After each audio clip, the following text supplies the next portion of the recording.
Assalamualaikum warahmatullahi wabarakatuh. Jumpa lagi ini dengan Samak Bruk Channel. Channelnya rupa-rupa ya. Ya, kali ini aku akan melanjutkan pelajaran bahasa Inggris yang kemarin ya, supaya tidak gagal paham ya. Sekarang yang ketiga. Nah, yang akan dibahas adalah tenses atau waktu. Apa itu tenses ya? Supaya tidak penasaran ya, jangan lupa dulu di subscribe yang belum subscribe, di like ya, dan yang punya teman boleh di share ya, dibagi ke teman. Mudah-mudahan bisa bermanfaat. Kenapa kita harus mempelajari tenses? Karena waktu itu akan mempengaruhi sebuah kalimat di dalam bahasa Inggris. Lalu ada berapa sih waktu dalam bahasa Inggris? Itu ada 16. Tapi yang biasa dipakai mungkin hanya 3 sampai 5 lah gitu. Tapi untuk anak sekolah kelas 8 itu akan dipelajari hanya 3 waktu saja, yaitu di buku paket yang judulnya When English Rings Bell itu ada 3 waktu. 1, simple present. Simple present itu adanya di chapter 7. Yang kedua adalah present continuous, yaitu waktunya yang sedang ya, sedang dilakukan, adanya di chapter 8. Sedangkan simple present itu adalah kegiatannya yaitu yang rutinitas, kejadiannya yaitu saat ini. Yang ketiga itu akan dipelajari simple past tense yang kejadiannya di waktu lampau, adanya di chapter 10 ya, buku paket kelas 8. Baik ya, kita mulai dari simple present dulu, yaitu kejadian yang rutinitas dilakukan atau saat ini dilakukannya. Nah, ada rumusnya juga nih. Rumusnya yaitu dari bentuk kalimatnya dulu, lihat ada kalimat nominal dan ada kalimat verbal.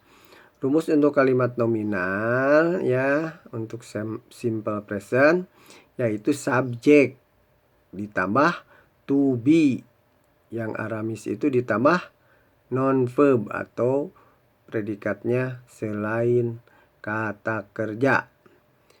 Yang kedua, dari kalimat verbal itu lebih simpel lagi, yaitu hanya subjek ditambah predikatnya dari verb 1 ya. Lalu di yang present continuous, rumusnya dari kalimat nominal, subjek ditambah to be yang Aramis itu ditambah being ditambah non verb selain kata kerja.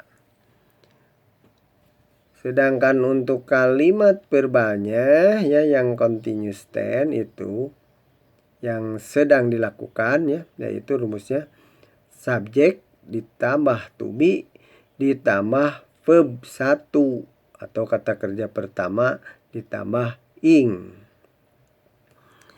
Ya, kita lanjut ke simple past atau yang lampau atau yang dilakukannya pada waktu lampau. Untuk kalimat nominal rumusnya subjek ditambah to be ditambah were atau was ditambah non verb. Untuk kalimat verbalnya subjek ditambah verb 2 atau kata kerja yang ada di kolom 2. Ya, emang kata kerja itu ada berapa? Ya, ada 3 ya. 1, kata kerja pertama yang ada di kolom pertama. Yang kedua ada kata kerja kedua yang ada di kolom kedua. Yang ketiga yaitu kata kerja yang ada di kolom 3.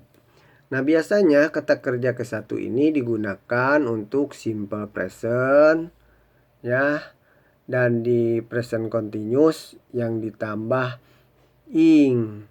Sedangkan verb 2 itu digunakan di simple past atau di waktu lampau.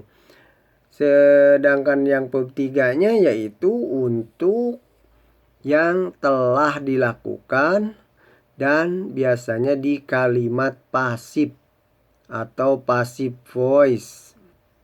Lalu bentuk kata kerja ada berapa? Ada 2 ya bentuk kata kerja itu, yaitu kata kerja beraturan.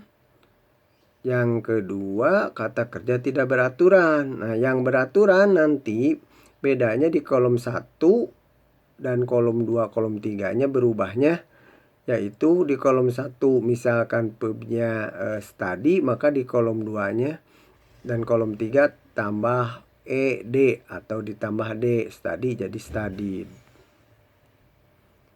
Sedangkan kata kerja tidak beraturan itu di kolom 1, di kolom 2, kolom 3 berubah di kolom 2 dan 3-nya tidak beraturan ya.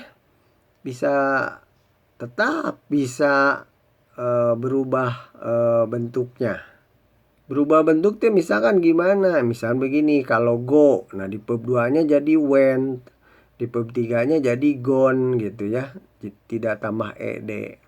Ya, untuk menyingkat waktu kita langsung saja ke contoh kalimat. Nih contoh kalimat. Sekalian lihat perubahannya ya. Present simple ya atau simple present nih. I am a student. Saya seorang siswa. Nah, lihat di continuous berubah. Jadi I am being a student. Saya sedang menjadi seorang siswa. Lalu di past tense berubah. I was a student. Saya seorang siswa. Ya, tapi lampau ini ya. Berarti sekarang sudah tidak. Berubahnya apa? Dari I am jadi I was. Contoh 2 ya, dari kalimat nominalnya dari present. You are a student. Di continuousnya jadi you are being a student. Di kalimat past tense-nya jadi you were a student. Nah, are berubah jadi were.